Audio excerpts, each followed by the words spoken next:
Graça e paz, família abençoada, graça eterna, povo amado de Deus. Vamos crescer mais um pouco no entendimento do Pai? Eu espero que vocês estejam sendo edificados pela palavra da graça de Deus. E a palavra da graça de Deus, ela é digna de toda aceitação. O apóstolo Paulo está escrito lá em Atos dos Apóstolos, no capítulo 20, no versículo 32, fala de Paulo, quem escreve é Lucas, mas Paulo disse assim: encomendo-vos a Deus e a palavra da sua graça. Olha que coisa interessante, encomendo-vos a Deus e a palavra da sua graça. Então o esforço de Paulo, a dedicação de Paulo no ministério era levar as pessoas ao conhecimento da graça de Deus. Encomendo-vos a Deus e a palavra da sua graça. Então esse é o nosso objetivo, levar as pessoas a compreenderem a palavra da graça de Deus. Levar as pessoas a entenderem o Evangelho do Cristo ressuscitado. Encomendo-vos a Deus e a palavra da sua graça, para que haja um entendimento perfeito na mente do povo de Deus. Paulo também fala em Gálatas, capítulo 4, versículo 19, ele falando para aquela igreja que nasceu, que recebeu a palavra da graça, e depois naturalmente começou a se distanciar, decair da graça de Deus, apostatar-se da fé naquilo que Cristo havia executado no Calvário. Aí Paulo disse: eu sinto dores de parto, até que Cristo seja formado em vós. Uma vez que Cristo, mediante esta palavra, é formado na tua mente, na tua consciência, uma vez que verdadeiramente você é liberto pelo conhecimento, e conhecereis a verdade vos libertará. Uma vez que você tem a sua mente lavada com água limpa, coração purificado da má consciência, não tem como você,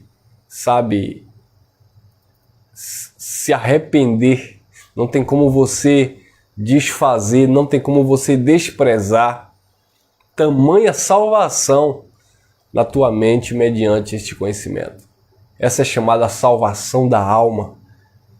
Quando você conhece esta palavra e repousa, descansa no eterno, descansa em Deus, entra nesse descanso maravilhoso. E esse é o tema, abençoados, que eu quero falar com vocês. O sangue da aliança eterna, ou o sangue do concerto eterno. Houve um concerto, e esse concerto, essa correção, ela foi para todo sempre. É um concerto eterno. Essa correção foi uma correção eterna. Cristo não foi para a cruz para dar uma melhorada em alguma coisa. Cristo não foi para a cruz para fazer 50% e aí o homem vem com mais 50% e está tudo certo. Não. Cristo, ele foi para a cruz para fazer um concerto eterno mediante o derramamento de sangue. E quando você entende isso, quando você percebe isso, quando você compreende isso, naturalmente há uma libertação na tua mente. Por quê? Porque nós fomos ensinados a pagar o preço, a nos esforçar para não perdermos a salvação.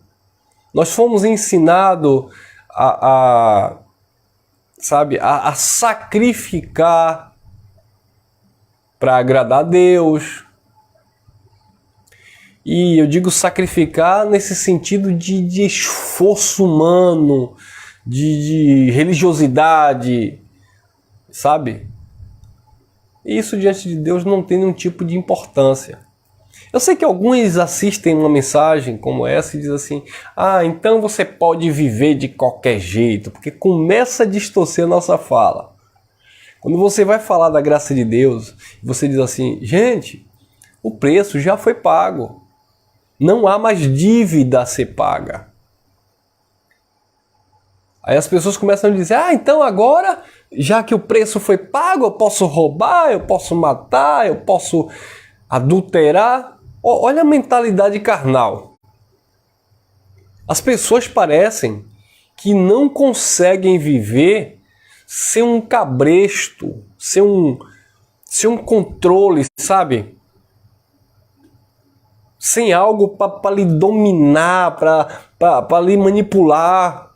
Não consegue viver uma liberdade genuína em Cristo, mediante uma consciência pura, de um entendimento de que o que é certo e o que é errado dentro de cada contexto.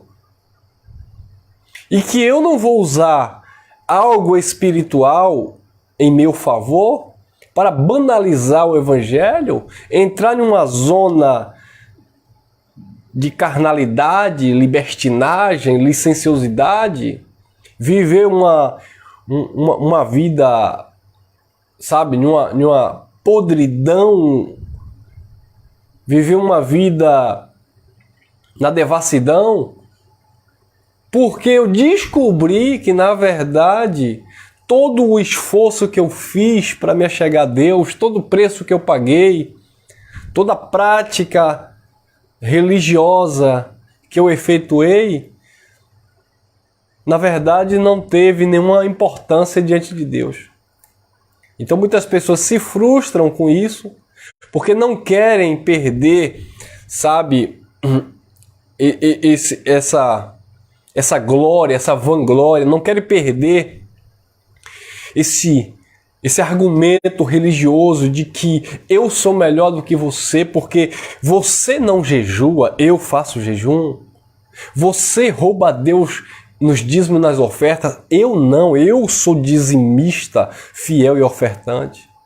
Só me vem à memória aquele texto do publicano e o fariseu que subiu para orar ao Senhor. O publicano batia no seu peito: eu dou dízimo de tudo que eu possuo. Eu jejuo 2 vezes na semana.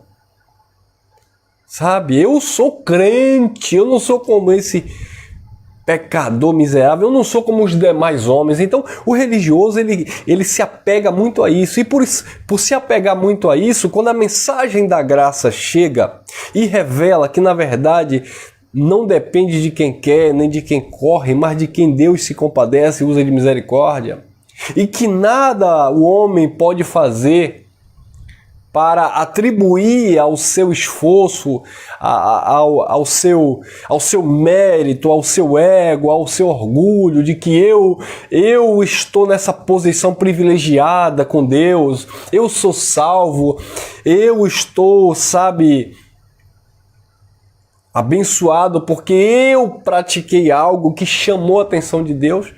Ele não consegue largar isso porque ele quer manter isso para o resto da sua vida. Ele quer impressionar os demais com aquilo que ele se dedicou, com aquilo que ele buscou. E quando o conhecimento chega, você começa a entender desse rapaz. Você diz: tudo que eu fiz cooperou. Deus permitiu. Foi uma forma de Deus te atrair até aqui. Sabe? Deus tem os seus propósitos, a sua caminhada, os seus caminhos, que são mais altos do que os nossos caminhos. Então, você foi crescendo, apanhando, você foi sendo manipulado, você foi sendo, muitas vezes, abusado dentro da religiosidade, para que hoje, quando você chegasse a esse entendimento, você pudesse valorizar e não entrar, sabe, em uma zona de conforto em graça e achar que a liberdade que Deus te proporciona é uma porta para você viver uma vida de devassidão, de podridão. E não é. Graça de Deus é uma liberdade que nós temos em Cristo. E não um motivo para que tenhamos oportunidade para viver uma vida desgraçada. Não é isso. Então, a minha vida, o meu entendimento que eu tive durante 18 anos dentro das igrejas evangélicas, cooperou, tá? Deus permitiu. E quando eu digo, algumas pessoas dizem assim, eu não sei como eu fiquei 10, 20, 30 anos lá dentro preso. Não precisa se martirizar, não precisa reclamar. Deus permitiu tudo isso. Para que hoje você venha conhecer o Evangelho da Graça, venha valorizar esse descanso, porque se você não tivesse passado pelo erro, você não saberia hoje valorizar a palavra da graça. Se você não conhecesse a mentira, você não estaria vivendo a verdade. Se você não tivesse sido manipulado pelos homens, se você não tivesse sido escravizado pelo sistema religioso, você hoje não saberia desfrutar, ter o prazer e o privilégio de viver essa liberdade maravilhosa que nós temos em Cristo. Então tudo foi necessário. Tudo cooperou para o bem daqueles que amam a Deus, daqueles que foram chamados segundo o seu propósito, segundo a sua determinação, segundo o seu decreto. Então, não reclamem. Eu sei que tem muitos irmãos, eu recebo muitas ligações ou chamadas de WhatsApp, muitos testemunhos de pessoas que passaram 20, 30. Eu converso com pessoas de quase 80 anos. Irmão, eu passei 30 anos sofrendo, com medo do diabo, com medo de perder a salvação, com medo de Deus tomar meu emprego, com medo de Deus me colocar numa cama doente, com medo disso. Por quê? Porque a religião me ensinava isso. Que se eu falhasse, que se eu não seguisse as regras doutrinárias, aqui não tem nada a ver com o Evangelho, se eu não praticasse as liturgias, sabe, eu não iria alcançar algo, eu não iria, sabe, me salvar como se dependesse do homem. E hoje que as pessoas conhecem o Evangelho da Graça, essas pessoas estão em paz, felizes. Acabei de receber aqui uma mensagem no WhatsApp de uma pessoa que está maravilhada com essa palavra da graça de Deus. Todo medo, toda angústia, toda insegurança, toda incerteza, sabe, saiu da mente dessa pessoa. Ah, mas é porque essa pessoa nunca foi crente. Pessoas que viveram 10, 20, 30, 40 anos dentro de uma igreja, mas só aprenderam que tinha um monte de demônios ao seu redor, só aprenderam que Deus estava com um chicote estralando nas costas se a pessoa não fizesse aquilo que o pastor disse, que Deus disse que era para fazer. Porque na verdade, como Jó disse, antes eu ouvia falar de ti, mas hoje, na graça de Deus, os meus olhos, a minha mente, o meu entendimento consegue te ver, te enxergar o teu amor, a tua bondade, a tua justiça, a tua verdade. Entender que o homem, ele é justificado na sua consciência pela fé nos feitos de Cristo. E que eu vou crescendo de glória em glória, de fé em fé, sendo transformado. Com esse entendimento que vai lavando e purificando a minha mente. Tirando tudo aquilo que me contaminou, tudo aquilo que embotou, cauterizou a minha consciência. Hoje eu consigo andar com as minhas próprias pernas, sendo conduzido pelo Espírito, sem medo, sabe? Por quê? Porque de fato houve um conserto no sangue de Cristo. Houve de fato uma reforma. A reforma não foi com Lutero.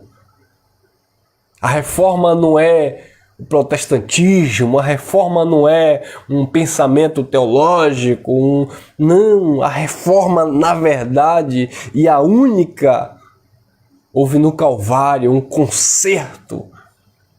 A lei, ela não era perfeita, ela não aperfeiçoava, ela dava força ao pecado.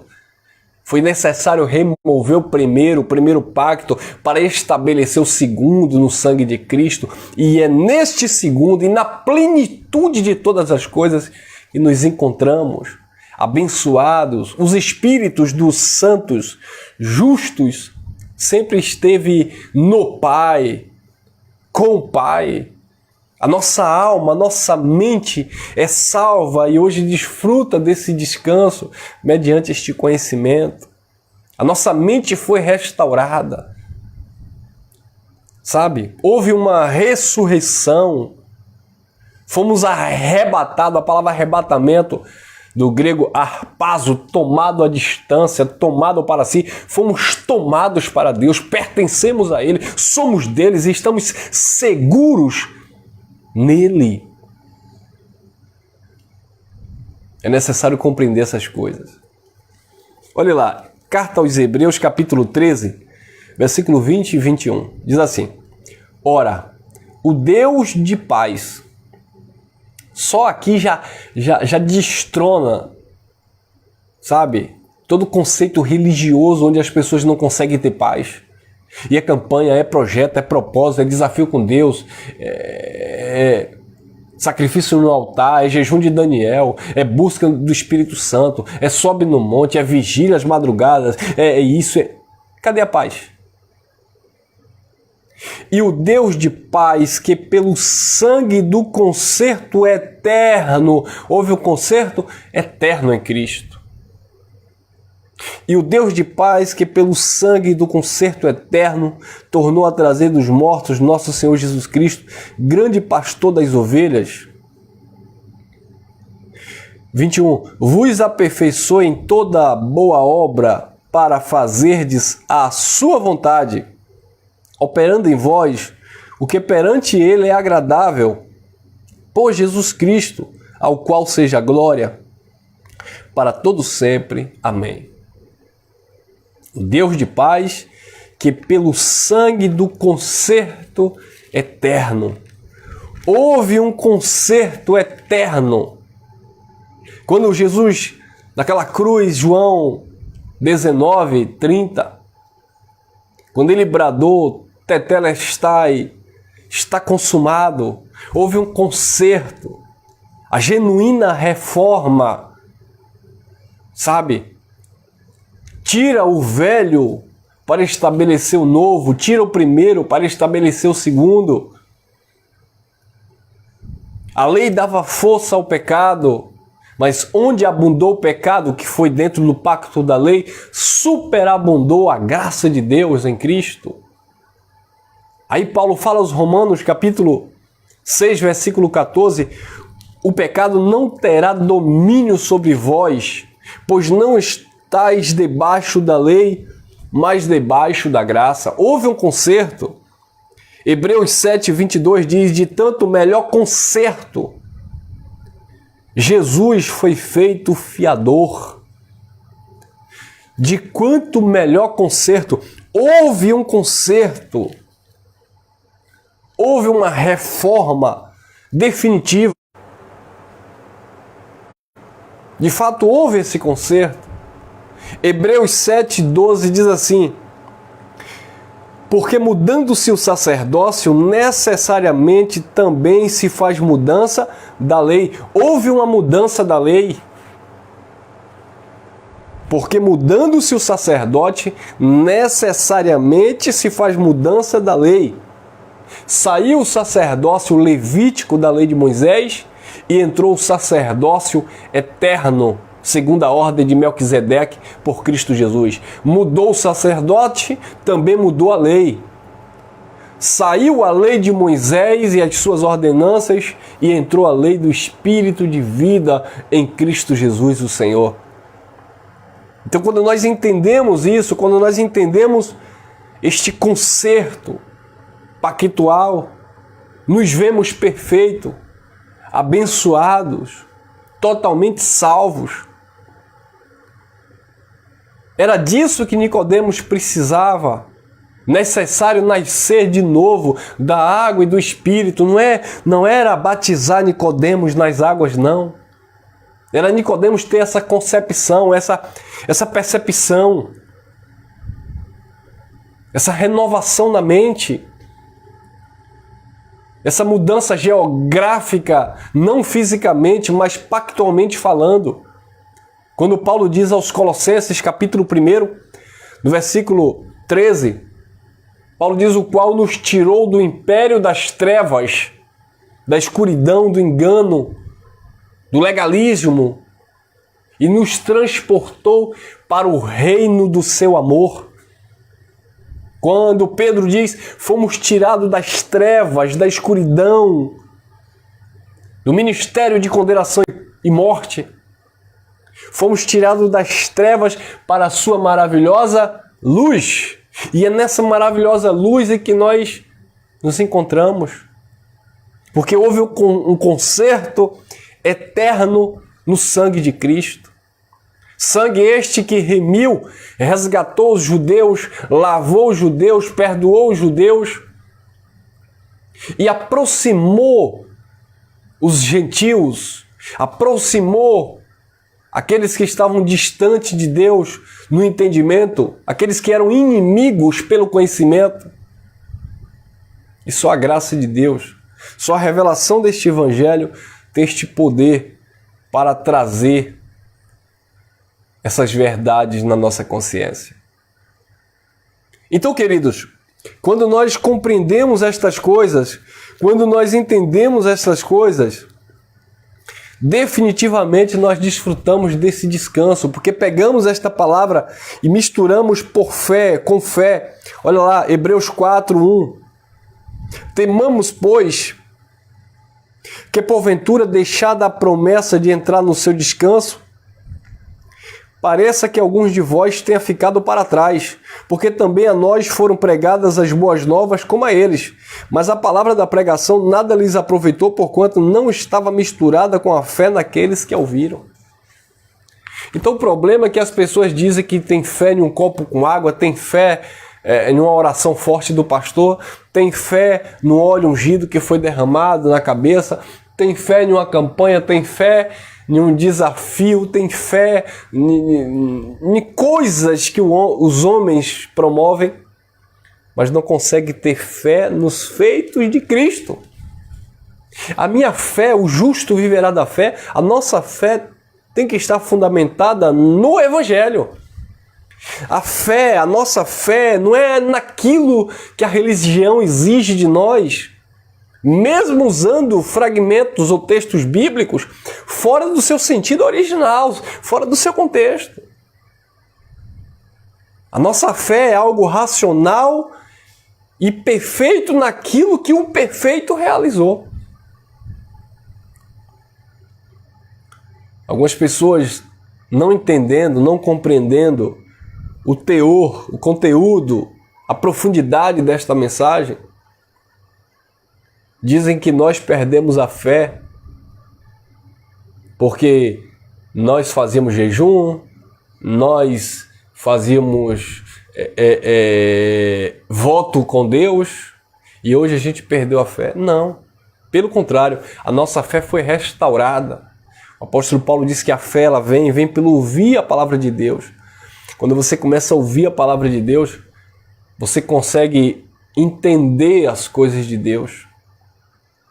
O conceito de comer da carne e beber do sangue de Jesus não é aquele conceito legalista religioso que nós aprendemos, onde você em 30 dias, ou dependendo da denominação, de ano em ano, come um pedacinho de pão e toma um copinho de suco e diz, que comunhão maravilhosa que eu tenho com Deus e com a igreja. E não é isso, abençoado.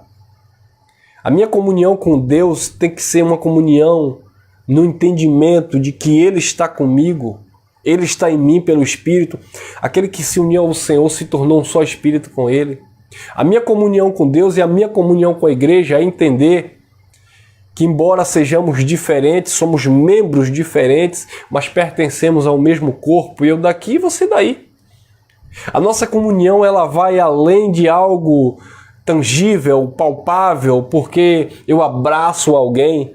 Ela está em uma consciência de que nós somos a família da fé. Isso é uma comunhão porque ela vem do Espírito. A nossa comunhão com Deus ela não está baseada em um momento que eu deixei de comer. Ou a minha comunhão com Deus ela não pode estar fundamentada apenas no sentido de que eu entrei, fechei o meu quarto e vou fazer uma oração ao Pai. Ela precisa estar sendo exercitada na minha consciência em todo o tempo, independentemente do ambiente que eu esteja, com quem eu esteja. mas é a consciência pura de que Deus está comigo e que eu presto um culto racional ao Eterno em todo o tempo. É o orar que Paulo falava sem cessar. Isso é uma comunhão com Deus, que não depende de elemento, de liturgia, de misticismo. Não. O sangue do concerto eterno, que nos fez estar perfeito naquele que é eterno. Amém? Guarde essa reflexão no teu coração. Eu espero que você tenha sido edificado. Graça e paz e graça eterna. E que nós venhamos viver a alegria, em todo o tempo, de desfrutar deste conhecimento, dessa liberdade com consciência. Não usando dessa liberdade para dar ocasião à carne, mas sendo de fato luz para aqueles que ainda se encontram em trevas. Transmitindo essas verdades de Deus com amor do Pai, para que haja olhos iluminados, para que haja restauração e salvação na mente do povo de Deus que muitas vezes se encontram aí cansados, oprimidos e sobrecarregados. Mas quando aprendem, não do irmão Elcio, mas quando aprende dele, quando aprende de fato do Eterno, entra nesse descanso e recebe o alívio, nas suas almas. Vamos que vamos. Até o próximo encontro.